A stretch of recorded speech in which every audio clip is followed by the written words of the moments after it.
當你學識咗獨處，適應咗孤獨，你嘅靈魂就會慢慢企起嚟，再也不會依靠任何人。要知道，人之所以為情所困，被感情所傷，就係因為佢總想揾到一個人同自己過一世。但係世界上嘅任何人與你相遇，出現喺你生命裏，都係一段緣分，一段短暫嘅緣分。人哋唔可能陪你一世，也冇義務陪你一世。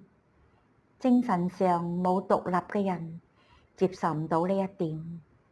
當嗰個人離開自己之後，就會感覺痛苦萬分。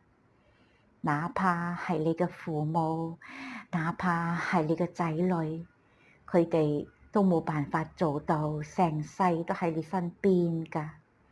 所以我哋必須學識一個人生活，學識同自己做朋友。